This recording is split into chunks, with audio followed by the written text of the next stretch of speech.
Welcome to GRIDWALKtv. My name's Dave and this is Stu from Average Joe's blog. We're going to be taking a look at the 2011 Formula 1 season. Yeah, really looking forward to this season, Dave. Last season was an absolute stonker in my opinion. Really enjoyed it, one of the best for years. And this season so far, or could promise to be one of the most exciting seasons ever, I think. Some new technology in. We've got the reintroduction of KERS, which gives an extra bit of a power boost. We have the movable rear wing, which is the aim of that is to aid overtaking. And of course we've got new tyre manufacturers, with Pirelli coming in instead of Bridgestone, which will be interesting to see how both the cars and the drivers respond to that. Yeah, we've also got a couple of technologies going as well.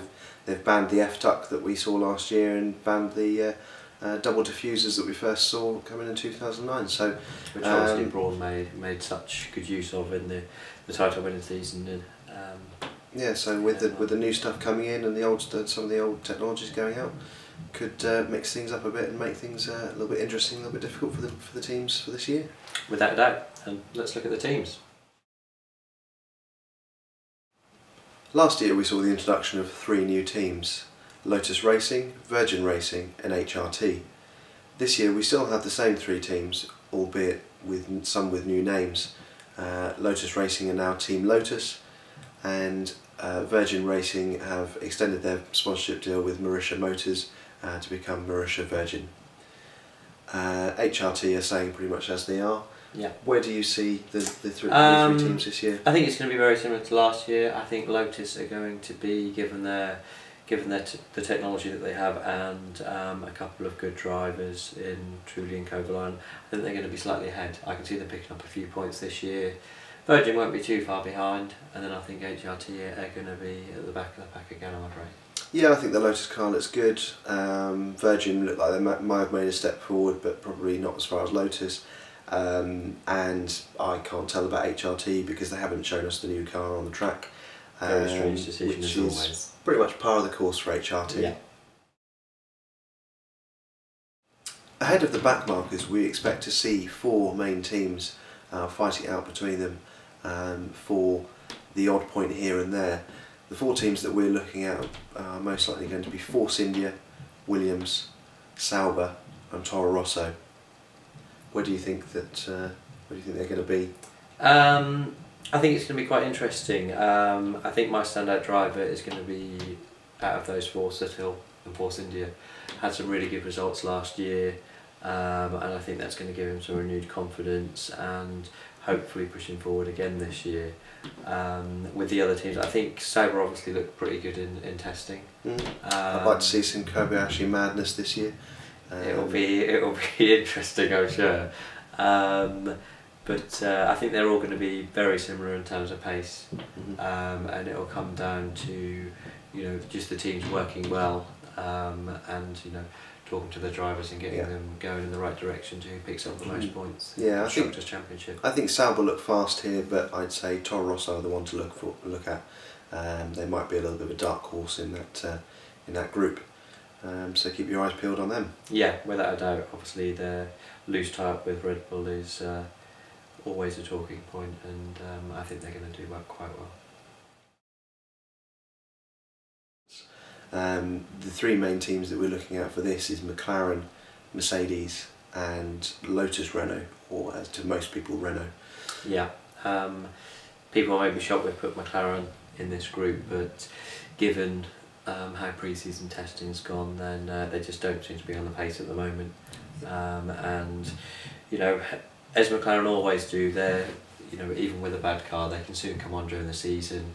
3 or 4 races in, I think we'll see the true McLaren and hopefully see them climbing up and picking up wins. But until then, I think they're very much going to be hammering it out with Schumacher. Yeah, I think it would be and the likes of Petrov and Heidfeld. Yeah, I mean, I'm quite interested to see where they are in relation to those 2 teams, because I have a sneaking suspicion that Mercedes and Lotus Renault are actually going to be quicker. And you're going to see a quite embarrassed looking McLaren on the grid at Melbourne, and that's quite hard to say as a McLaren fan. But yeah, I think it'll be interesting to see how Lotus Renault do. They've got some quite interesting tech on their car, which could give them a bit of an advantage. And despite the fact that Mercedes looked a bit poor early on in testing, they've actually they seem to have brought a decent update to their car. And both Schumacher and Rosberg seem to be making good use of it. Yeah, they look good in the final test. You know, like we know, testing doesn't always mean everything. No. I think McLaren, people are saying maybe McLaren are holding back. I don't think you hold back in testing, and I can't see them doing anything on qualifying next Saturday. But I think when the race is a completely different kettle of fish.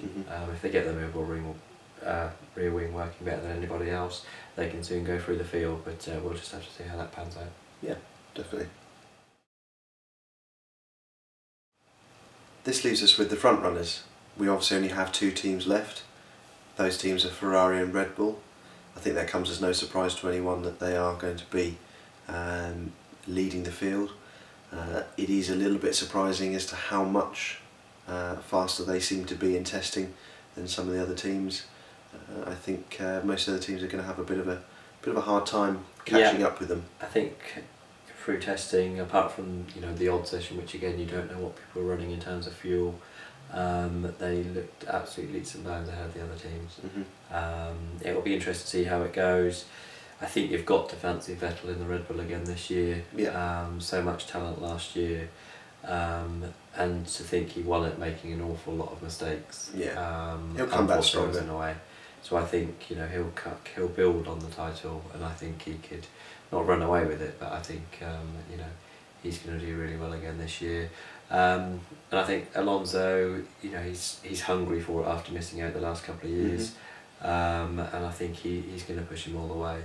It'll be interesting to see how that pans out, but I think they're going to be the top 2 for me, and then Webber, and I think Massa's probably going to be playing second fiddle, obviously, to Alonso. I think Massa hasn't really got a chance. I think he will be Ferrari's traditional number 2 driver. Webber, I think he'll still do quite well, but I think Vettel will have built on his experience from last year, and I think he will come back an even stronger driver. And because of that, I think Webber will unfortunately not be able to keep up with him. At least, definitely not in qualifying anyway. No. Obviously, races again, different kettle of fish, but anything can happen. Yeah. So, conclusion time. So, Stu, go on. If I had to put you on the spot, what would you say? Top three drivers in 2011. Top 3 is going to be Vettel, Alonso, and with the new Pirelli tyres, I'm actually going to plumb for Button. Ooh, okay. I have to say I agree with you with Vettel and Alonso. 3rd place driver is quite hard to place. Probably going to be Hamilton, but probably later in the year. I think he'll come back stronger later. I think initially he'll be a little bit off the pace. Yeah. So I can see that. That's my 3. I'll probably be completely wrong. There we go. I hope not. If you are, then I'm pretty wrong as well. But thank you very much for watching. Obviously, hopefully, thank you to Dave and the Gridwalk team for inviting me down to, guest on this video, and look forward to seeing you during the season. Yep. We intend to make a few more of these videos throughout the season. We're going to try and do some post-race debriefs and just have a look at how the race weekend went and give you our sort of opinions on how things went. Hopefully, as we do more videos, we'll get better at them as well. And don't forget to comment if you've got any views, and click that subscribe button, and hopefully we can entertain you more. It's all about the entertainment, kids. Yeah. Thank you, mate. You can actually leave that bit in. It's just a bit of humour at the end. Yeah.